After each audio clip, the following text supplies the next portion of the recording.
쉬셨죠? 더 졸린 표정이 지어졌는데. 예, 이번 시간은 99페이지를 잠깐 보도록 하겠습니다. 99페이지 보시게 되면 동그라미 2번 차셨죠? 위에서 두 번째 줄입니다. 정관 변경, 개발계획 수립 변경, 환지계획의 작성, 조합 임원의 선임, 조합의 해산 합병, 이 5가지는 반드시 총회 의결 거쳐야 된다. 그래서 오늘 이후 도시개발조합과 관련, 저 머리 이상해져 있습니까? 이해해 주십시오. 도시개발조합과 관련되어서는 총회가 있고 조합원 수가 50명 이상일 때 대의원회를 둘 수 있습니다. 그래서 도시개발조합의 대의원회는 이미 기후인데 총회에서 의결해야 될 것을 대의원회에서 대신 처리하게 됩니다. 그런데 대의원회에서 결정하지 못하고 반드시 총회에서 결정해야 될 게 5가지가 있습니다. 안정환이라는 분 들어본 적 있으시죠? 요즘 축구 열심히 하시고 계십니까? 예능을 열심히 하고 계십니까? 예능을 열심히 하고 있습니다. 그리고 그분 보게 되면 축구가 아니라 예능 하시다 보니 예능과 관련된 게임을 열심히 하라고 하는 경우가 있더라고요. 그래서 정환아 게임에. 그래서 정관을 변경하거나 환지 계획을 변경하거나 개발 계획을 변경하거나 임원을 선임하고 해임하는 것, 그리고 조합을 해산하거나 합병하는 문제가 있다고 하면 이러한 중요한 5가지에 대해서는 대의원에서 결정하지 못하고 총회에서만 결정할 수 있습니다. 그래서 정하나 게임해라고 해서 5가지는 어디에서 결정한다? 총회에서만. 그런데 현재 도시개발조합에 있어서는 임원으로서 조합장과 이사와 감사가 있거든요. 그래서 시험에 임원의 선임, 해임이란 말 대신 이사의 또는 감사의 선임, 해임 이 말 나와도 총회에서만 결정하는 겁니다. 책에는 임원 선임, 해임만 나왔다고 해서 저도 임원 선임, 해임만 이야기 들었는데 실제 시험에 감사를 해임한다 이게 시험에 나왔거든요. 그리고 하시는 분, 시험 보신 분이 저한테 하는 이야기가 나는 수업 중에 임원 해임은 들어본 적 있지만 감사 해임은 들어본 적 없다 그 말씀 하시더라고요. 저보고 안 가르쳐 준 게 시험에 나왔다고 도발대발 하시던데 저도 참 난감했었습니다. 조합장, 예, 사장 조합장. 그래서 임원 선임 해임 부분에는 조합장, 이사, 감사 다 포함된다는 걸 좀 파악해 주시면 좋겠습니다. 예, 그것만 잘 해주시면 됩니다. 그리고 5번 조합원의 의무로서 경비 부담에 관한 사항이 있습니다. 그리고 3번 잠깐 살펴보시면 조합원이 부가금이나 연체로 납부되었을 때 조합은 시군구청장에게 징수 위탁할 수 있고 위탁 수수료는 4%입니다. 그런데 우리가 잠깐 이해하실 것이 있습니다. 시군구청장에게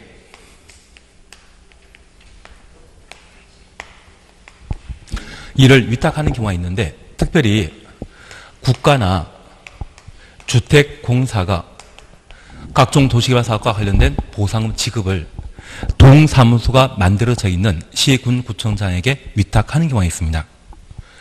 공공이 시군구청장에게 업무 처리 위탁하게 되면 그 수수료는 2%입니다. 반면 도시개발조합은 공공이다, 민간이다. 민간이 위탁하게 되면 그 수수료는 몇 퍼센트? 4%입니다. 공공은 시군구청장에게 손실보상 등을 처리 맡겼을 때 2%를, 민간은 4%의 수수료를 부담하도록 되어 있습니다. 구분되시겠습니까? 민간은 4%, 공공은 2%. 그리고 6번 찾았습니다. 조합원 권리 찾으셨죠? 조합원은 보유 토지 면적에 한계없이 평등한 결의권을 행사한다. 면적 관계 없이 가로 해놓습니다. 그러면 우리가 잠깐 이해하실 것이 있는데요. 현재 도시개발조합이 만들어지게 되면 공익사업하는 조합이기 때문에 도시개발구역 내 토지 소유자는 강제로 조합원 돼야 됩니다. 그러면 권리 침해 참 많았죠. 그에 대한 보상 대가로서 강제로 조합원 되었기 때문에 보유 토지가 10평이건 10,000평이건 관계없이 각각 한 표를 행사하도록 되어 있습니다. 이해되시겠습니까? 그래서 강제로 조합원 되었기 때문에 그 권리 보호 차원에서 면적 관계없이 평등한 결의권을 행사할 수 있습니다. 그래서 면적에 비례해서 의결권 행사한다. 이 말 쓰면 바로 틀린 것으로 해주셔야 됩니다. 그리고 7번에 대해서 그냥 보십니다. 조합원 수가 몇 명 이상? 50명 이상일 때 대의원에 둘 수 있다. 임의 기구라는 것 정도만 확인하십니다. 그리고 8번 조합 임원의 결격 사유에 대해서는 크게 신경 쓰지 않습니다.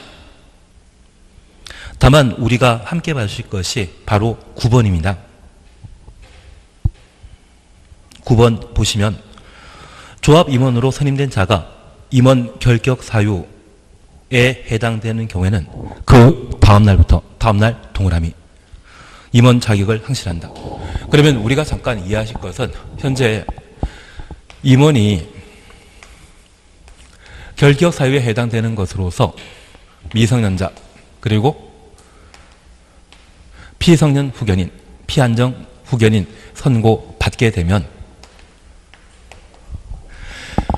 피성년 후견인 선고 법원의 재판 절차에 따라 결정되지 않습니까? 그러면 이 선고받은 날이 오늘이었다면 오늘 2시였다고 하면 오늘부터 자격 상실된다? 내일부터 자격 상실된다. 내일부터 자격 상실되게 되면 이러한 임원은 자기가 결제할 서류 오늘 다 취합해가지고 도장 다 찍으면 효력 발생해버리죠. 그래서 이 도시개발법에 조합 임원과 관련되어 결격 사유 발생했을 때 자격 상실은 말도 안 되는 일입니다. 그래서 이 도시개발법을 제외한 나머지 법은 결격 사유에 해당되면 해당한 때 바로 즉시 당연히 자격 상실하는 반면 도시개발법만 언제? 다음 날 자격을 상실하게 됩니다. 아주 신기한 것이거든요. 그래서 챙겨 먹을 게 있다고 하면 그날 다 처리하면 되는 것 같은데 말도 안 되는 이상한 규정에 해당되기 때문에 얘를 꼭 한번 봐주셔야 됩니다.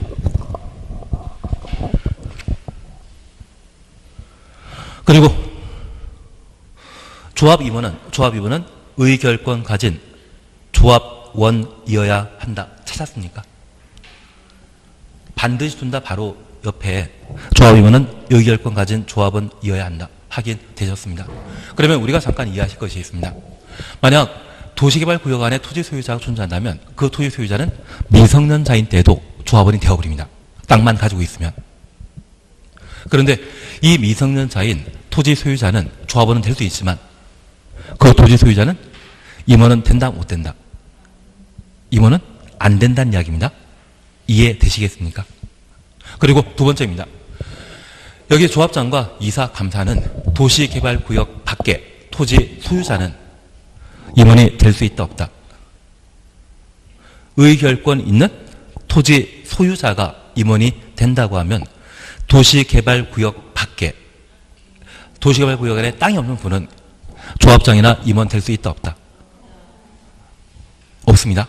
대신 우리 정비사업 있지 않습니까? 또는 주택조합이 있습니다. 그 주택조합의 조합장이나 이사 감사의 경우는 그 주택조합의 조합원일 필요 없거든요. 밖에 전문가가 어떻게든 임원 될 수 있는데 도시개발조합만큼은 도시개발구역 안에 토지 소유자 중에 의결권 있는 자, 미성년자 안 됩니다. 피성년 후견 선고받은 자 안 됩니다. 그들은 조합의 임원이 될 수 있다라는 것 확인해 놓습니다. 취진 이해하시겠습니까? 아직 이해 안 된 것 같습니다. 좀 이따 다시 한번 하도록 하겠습니다. 그리고 10번입니다. 조합의 임원의 겸직 금지 찾았습니다.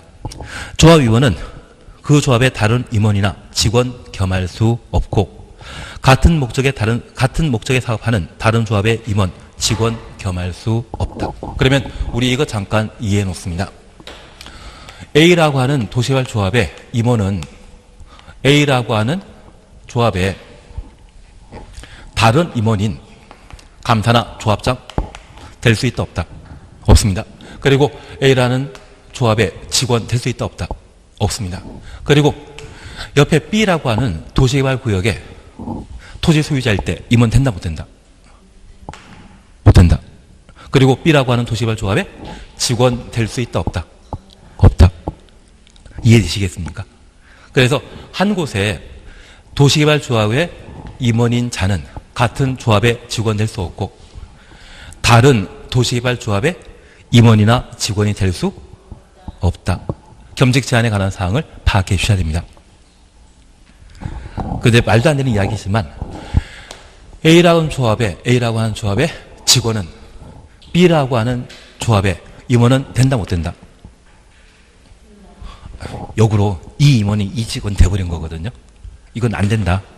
대신 저 A라고 하는 조합의 직원이 B라고 하는 도시개발 조합의 직원 되는 것은 그건 가능한 겁니다. 뭔 짓을 하고 있는지 잘 모르지만 겸직 제한과 관련되어 임원은 그 조합의 다른 임원이나 직원이 될 수 없다. 그리고 같은 목적에 사업하는 다른 조합의 임원 또는 직원이 될 수 없다. 임원에 대한 겸직 제한이라는 것을 확인해 놓습니다. 그리고 11번입니다. 조합장과 이사의 대표 제안으로서 조합장 또는 이사의 자기를 위한 조합과의 계약이나 소송에 관해서는 감사 동원해 놓습니다. 조합을 대표한다. 그래서 우리가 민법 공부하시면서 법인에 관한 내용을 공부하실 때 법인에 조합장이 자기를 위한 소송 체결하게 되면 다른 이사가 그 사람 대신하지 않습니까? 감사가 조직을 대표하는 것은 여기가 유일합니다. 그리고 도정법에서도 감사가 조직을 대표하도록 되어 있습니다. 한 장 넘기십니다.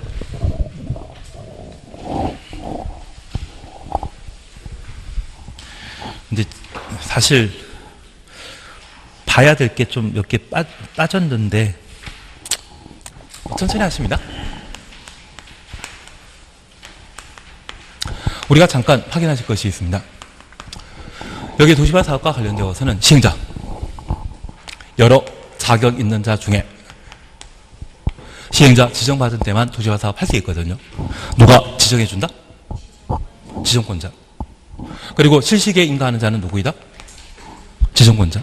그러면 1단계 도시개발구역 지정하는 자도 지정권자이고 개발계획 수립하는 자도 지정권자이며 시행자 지정하는 자도 지정권자이고 실시기에 인가하는 자도 지정권자입니다. 그래서 1단계와 2단계 관할 관청은 항상 누구? 지정권자가 나와줘야 됩니다. 다만 우리 약속하신 게 있습니다. 도시개발구역의 지정을 제한하게 되면 그 제한 상대방은 시, 군, 구청장의 원칙이고 정부투자기관장이 국가계획과 관련되어 30만 제곱미터 이상의 도시개발사업 제한하는 때만 국토교통부 장관, 제한 시에는 관할관청이 국토교통부 장관 또는 시, 군, 구청장인데 그거 빼고 1, 2단계 관할관청 항상 누구이다? 지정권자. 지정권자 누구입니까? 지도이사, 대도시장, 국토교통부 장관. 그런데 이런 사업 시행자가 도시개발 사업 시행하고자 한다면 지정권자의 지정받아 사업 시행할 수 있습니다. 다만 이런 사업 시행자 지정과 관련되어 특별히 전부 환지 방식. 전부 환지 방식의 경우는 여러 도시개발 사업 시행할 수 있는 자 중에 토지 소유자와 조합을 사업 시행자 지정하여야 한다. 그래서 다른 자보다 우선적인 사업 시행자 자격권을 사업 시행자 될 수 있는 겁니다. 다만 전부 환지 방식이라 할지라도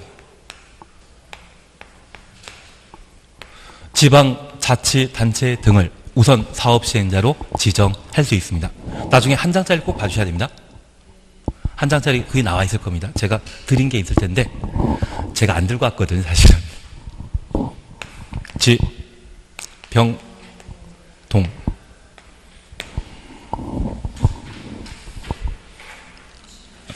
그 한 장짜리 지병동 있을 것 같은.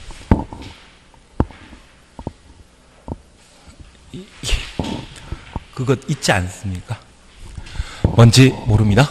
대신 이걸 하나 잠깐 봐주십시오. 뭔지 모릅니다.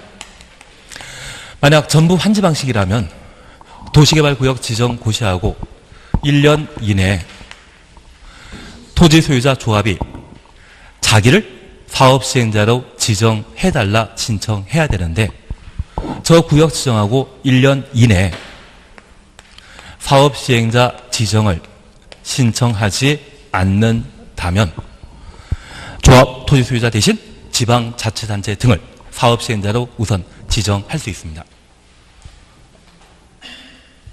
한 장짜리 없습니까?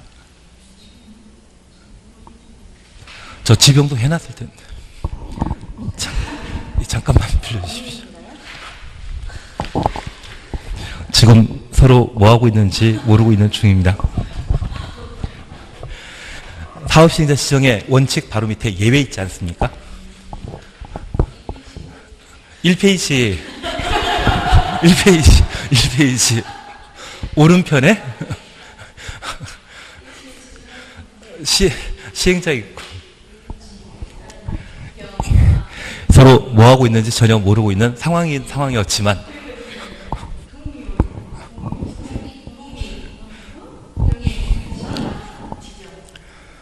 이제 다시 하도록 하겠습니다. 그래서 우리가 잠깐 이해하실 것은 저 도시개발구역이 지정구역되면 전부 환지 방식일 때 토지 소유자나 조합이 내가 사업시행자 되겠다고 지정권자에게 사업시행 지정을 신청해야 되는데 지정 신청하지 않았다고 하면 그때는 지방자치단체 등을 우선 사업시행자로 지정할 수 있다는 이야기입니다. 그리고 도시개발사업과 함께 공공시설 설치를 병행하는 경우가 있습니다. 그러면 이번에 하나 이해하실 것이 있는데요. 서울이 아니라 경기도 고양시에 창릉지구 도시개발사업 하면 여기에는 지하철 6호선을 연결해준다는 이야기 있지 않습니까? 나는 서울을 가본 적 없기 때문에 저도 더 이상 세종시는 지금 지하철 연결과 관련된 개발사업 병행이 없기 때문에 저도 어쩔 수 없습니다. 그래서 만약 지하철을 연결하게 된다면 도시개발 사업이 중요한 겁니까? 지하철을 놓는 게 중요한 겁니까? 지금 전부 환지 방식일 때는 누가 사업한다? 소유자 조합이. 그러면 공익 사업이라 하지만 소유자 조합이 시행하게 되면 자기 챙길 거 다 챙겨버리거든요. 그거보다 공공시설에 해당되는 지하철 설치하는 게 더 중요하기 때문에 공공시설 설치 사업을 도시개발 사업과 병행하게 되면 누가 아무리 전부 환지 방식이라 할지라도 지방자치단체 등이 우선 사업시행자로 지정받는다는 이야기입니다. 이해되시겠습니까? 그리고 우리 약속했습니다. 전부 환지 방식으로 조합 등이 사업하게 되면 10년, 20년 걸리는 거 뻔히 알기 때문에 주민들이 제발 지방자치단체가 해달라 주민 동의받아 요청할 수 있거든요. 그럴 때 국공유지 포함한다? 제외한다? 제외한 면적 3분의 2입니까? 2분의 1입니까? 2분의 1 총수 2분의 1 이상의 동의받아 지방자치단체 등을 우선 사업시행자로 지정할 수 있습니다. 다만 우리 기억하실 것은 개발법의 일상적인 동의 요건은 면적 3분의 2 총수 2분의 1이지만 여기만큼은 면적 2분의 1 총수 2분의 1이라는 것 꼭 한번 반환해야 됩니다. 그거 지금 하신 겁니다. 저도 빨리 보내드릴 겁니다. 그런데 이렇게 사업시행자 지정되었는데 저 사업시행자가 변경되는 경우가 있습니다. 이렇게 변경되게 되면 변경사항에 대해서 뭐 받아야 된다? 시행자 지정받았다면 변경되었을 때도 지정받는 겁니다. 그런데 이 시행자 변경과 관련되어 우리 약속하신 게 있습니다. 1, 7, 2, 착. 그리고 한번 지정된 시행자가 돈이 없어 부도 파산했다고 하면 도시개발 사업 계속 할 수 있다 못한다? 도시개발 사업은 엄청난 돈이 필요하거든요. 그래서 시행자가 부도 파산했다면 시행자 변경되는 것이고 시행자 지정이 취소되었다면 시행자 바꿔야 될 겁니다. 그리고 실시계 인가가 취소되었다고 하면 시행자 바꿔야 되는 겁니다. 대신 우리 이거 약속했습니다. 구역 지정 후 3년 내 실시계 인가 신청하지 아니하면 해제 사유이지 변경 사유가 아니라고 했습니다. 그래서 우리 약속하시길 일식 도시개발 구역 지정하고 몇 년? 1년 내 실시계 인가 신청하지 않았다면 시행자 변경합니다. 3년 내 인가 신청하지 않았다면 해제 사유이죠. 지금은 일실을 보는 게 필요합니다. 3실이 아니라 일실. 그리고 인가 받고 2년 내 공사 착수하지 아니한 경우, 부도 파산한 경우 시행자 지정이 취소되거나 실시계 인가 취소되었다면 시행자 변경 사유라는 것 확인해 놓습니다. 그러면 이런 방식으로 도시개발 사업 시행하게 되었을 때 만약 공공의 사업 시행자라고 하면 대행한다 못한다?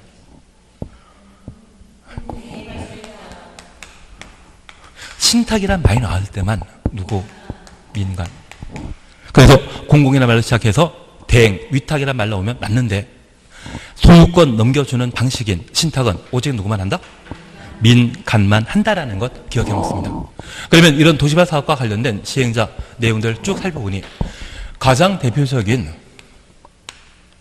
사업 시행자가 조합이거든요.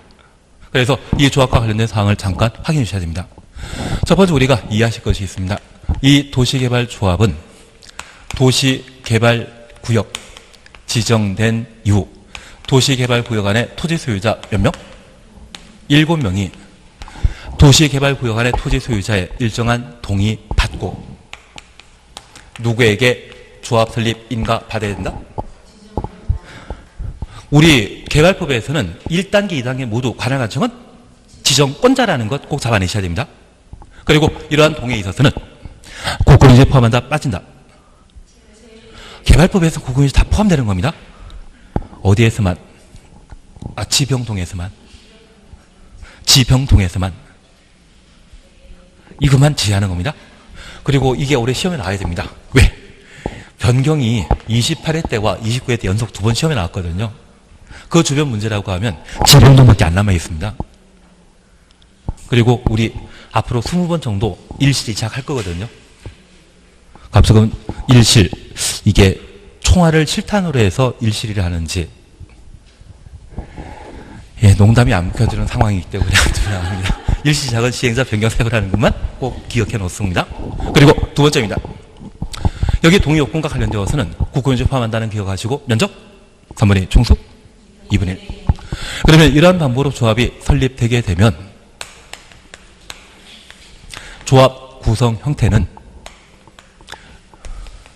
조합원으로 구성되는 총회가 있고 이 총회는 집행기구이다, 의결기구이다. 아니 우리 국가에는 사법부 빼고 입법부와 행정부 있지 않습니까? 그러면 저 총회는 입법부지 않습니까? 국회지 않습니까? 국회는 뭐 하는 곳이다? 의결기구. 지금 뭐 하고 있는지. 임원은 행정부의 성격을 가지는 것으로 집행기관이 되는 겁니다. 얘는 의결기구, 얘는 집행기구. 이들이 국민이거든요. 우리 국민의 입장입니다. 그러면 첫 번째 우리가 파악해야 할 것이 있습니다. 이런 방법으로 조합이 설립되게 되면 조합은 자격과 관련되어 도시개발구역 안에 토지 소유자는 강제로 도시개발조합원이 되어버립니다. 다만 우리가 기억하실 것은 지상권자는 조합은 자격이 있다 없다. 지상권자는 조합은 된다 안 된다. 토지 소유자만. 그리고 두 번째입니다. 찬성하는 사람이 있고 반대하는 사람이 있거든요. 반대하는 자도 강제로 조합은 된다? 맞습니다. 그러면 이 강제하는 자도 강제로 조합은 주었다면, 조합원이 되었다고 하면 그들이 부담하게 되는 권리, 의무, 관계, 내가 강제로 조합은 되었거든요. 그런데 보유 면적에 따라 의결권을 달리하게 된다면 너무 더 권리 침해한 것이죠. 강제로 조합은 만들어 놓고 또다시 땅 많은 사람들은 의결권 10표, 땅 없는 사람은 한 표만 준다고 하면 강제로 조합을 만들고 또다시 토지 소유 면적에 따라 의권을 달리 정하게 되면 이것은 과잉 규제지 않겠습니까? 한번 희생 당한 적이 있다고 하면 다음에는 좀 보호해주는, 조정하는 것이 필요하지 않겠습니까? 그래서 우리가 기억하실 것은 도시개발구역 안에 면적에 관계없이 평등한 의결권을 가진다라는 것을 기억해 주셔야 됩니다. 그리고 두 번째입니다. 이번에 도시개발 사업을 조합이 사업 시행하게 되면 도시개발 사업과 관련된 모든 경비는 조합이 부담한다? 조합원이 부담해야 된다. 조합원이 경비 부담하도록 되어 있습니다. 그런데 이 경비 부담은 면적에 비례하겠습니까? 면적 관계없이 부담하겠습니까? 예, 그게 정답입니다. 의결권은 면적에 관계없이 평등한 의결권 부담하지만 도시개발사업과 관련된 각종 경비에 대해서는 면적에 비례하도록 되어 있는 겁니다. 취지 이해되시겠습니까?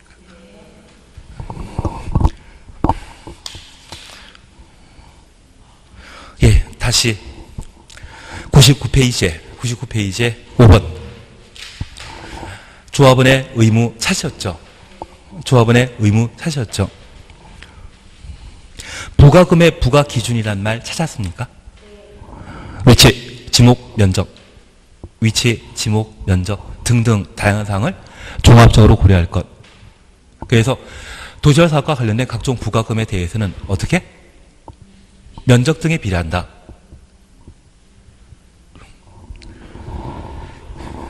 집에 갈 시간 넘었다고 이제 답변도 없으십니다. 그래서 부담금과 관련되어서는 면적에 비례하지만 의결권과 관련되어서는 면적 관계없이 평등한 의결권 행사한다라는 것 기억해 주시고, 만약 이러한 부담금을 연체하게 되면 시군 구청장에게 위탁 징수 부탁할 수 있죠. 그때는 얼마? 4%입니다. 근데 우리 이것 하나 잠깐 이해해 놓습니다. 만약 시험에 조합원이 부담금을 연체하면 도시개발조합은 강제로 징수할 수 있다? 이 말로는 틀립니다. 부담을 연체하게 되면 연체를 부과할 수 있는데 강제 징수를 한다 못한다?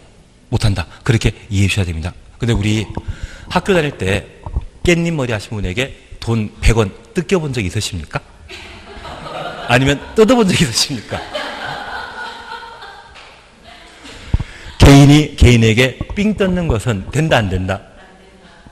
예, 학교 다닐 때는 몰랐기 때문에 대신 이 중개에서 공부하시면서 오늘 좋은 거 공부하셨습니다. 개인에게 삥 뜯을 수 있다 없다? 없다. 그래서 만약 저 조합원이 돈을 내지 않았다면 민간인 도시개발조합이 삥 뜯을 수 있다 없다? 없고 누구에게만? 시군구청장에게 위탁 징수하게 할 수 있고, 위탁 수수료는 몇 퍼센트? 4%. 예, 틀린 겁니다. 시험에 그렇게 다음 주에 개발법 시험 문제 내게 되면 그렇게 낼 겁니다. 조합원에게 삥 뜯을 수 있다 나오면 틀립니다. 그래서 우리 조합원과 관련된 권리 의무에 관한 사항 저렇게 정리하시는 게 필요합니다. 그리고 의결기구로서 총회 그리고 대의원회 보셨는데 우리 약속하실 것이 있습니다. 총회에서만 의결할 수 있는 것은 요즘 축구 선수입니까? 예능인이십니까? 예능인입니다. 아마 조만간 예능 게임을 하시는 것도 보이시겠죠? 정원아, 앞으로 뭐 해라? 게임 해라. 축구회가 아니라 정원아, 게임해. 그래서 우리 약속하였습니다. 정관 변경, 환지계획 변경, 개발계획 변경. 근데 실시계획 변경 안 나옵니다. 임원 선임 해임, 해산 합병. 이 5가지는 어디에서만 결정한다? 총회에서만 결정하도록 되어 있습니다. 그리고 임원에 관한 사항을 정리해 주십니다. 현재 임원은 조합장과 이사, 감사를 둘 수 있다, 두어야 한다? 두어야 한다. 조합장 없으면 안 되지 않겠습니까? 이사 있어야 됩니다. 그리고 조합이 정상적으로 운영되는지 감사하기 위한 감사가 필요합니다. 그래서 이 셋은 꼭 둬야 됩니다. 대신 몇 명인지 잘 모르지만 조합장은 딱 한 명이겠죠? 이사 몇 명인지 모릅니다. 감사 몇 명인지 모릅니다. 자, 대신 임원 세 가지 형태는 꼭 구성돼야 된다는 것 기억해 주셔야 됩니다. 그리고 저 임원 자격에 관한 사항을 우리가 함께 봐주셔야 되는데, 특별히 임원 자격은 도시개발구역 안에 의결권 있는 토지 소유자가 조합원이 될 수 있습니다. 만약 도시개발구역에 땅이 없는 사람은 임원 된다 못 된다? 못 됩니다. 오직 누구만? 의결권 있는 토지 소유자만. 그러면 미성년자는 임원 될 수 있다 없다? 미성년자는 임원 될 수 없습니다. 미성년자는 조합원 될 수 있다? 됩니다. 조합원은 토지 소유자면 되기 때문에 미성년자이건 피성년이건 관계없이, 심지어 교도소에 수감되어 있더라도 또는 외국에 이민가 있더라도 도시개발구역 안에 토지 소유자면 조합은 무조건 내는 것이고요. 반면 임원 되고자 한다면 뭐 있는? 의결권 있는 토지 소유자만 임원이 될 수 있다는 것 확인하십니다. 그리고 결격 사유에 관한 사항을 확보하면 임원 될 수 없는데, 우리 딱 이거 하나만 기억하십시오. 우리가 공인중개사와 관련되어 자격 취소되었다면 결격 사유 기간은 몇 년이다? 3년. 그거 빼고는 다 몇 년? 예, 2년. 그래서 통상적인 결격 사유 기간은 2년입니다. 그래서 금고 이상의 실형선고 받고 형 집행이 종료되거나 면제된 날부터 2년 이내는 임원 될 수 없습니다. 피해성 의견 선고받았을 때 임원 될 수 없습니다. 다만 이런 결격 사유가 발생하게 되면 당연히 자격 상실한다, 다음날 자격 상실한다, 다음날 자격 상실한다라는 것 구분해 놓습니다. 그리고 이 임원과 관련되어 특이한 걸 우리가 기억해 주셔야 되는데, 첫 번째 우리 기억하실 것은 조합장이나 이사가 자기를 위한 계약 또는 소송을 진행하게 되면 누가 조합을 대표한다? 감사가. 원래 조합장이 자기를 위한 소송 계약 체결하게 되면 다른 이사가 그 조직을 대표하도록 되어 있습니다. 만약 이사가 자기를 위한 계약 체결하게 되면 장이 조직 대표하기 때문에 상관없습니다. 대신 하나 이해하실 것은, 내가 조합장이 되게 되면 이사는 나랑 친한 사람을 임명한다? 나랑 안 친한 사람 임명한다? 친한 사람. 그러면 내가 조합장 되면 나는 정상적으로 조합원을 위해서 개발 사업 하겠습니까? 횡령할 것, 배임할 것, 할 것 다 하겠습니까? 내가 세종시장이 나중에 되면, 세종시장이 되면 눈에 안 보이는 건 내가 챙길 것 다 챙긴다? 제발 챙긴다 해주십시오. 안 챙긴다고 하면 그게 비정상입니다. 그러면 내가 그렇게 나쁜 일 많이 할 건데 나랑 친한 사람을 심어놔야 되지, 엉뚱한 사람 심어놓으면 안 되거든요. 그래서 조합장과 이사는 같은 사람입니다. 그래서 감사가 이 조직을 대표하도록 되어 있습니다. 그리고 마지막으로 우리 기억나시는 게, 할 건 하고 계셔야 되지 않습니까? 겸직한다 못한다? 못한다. 빨리 대답도 안 하시고 이제 집에 갈 때 되니까 이제 쌩쌩해지셨습니다. 다만 다음 페이지에 실시계획과 관련되어서는 딱 하나입니다. 지구단위 계획은 개발계획 내용이다, 실시계획 내용이다. 실시계획 내용.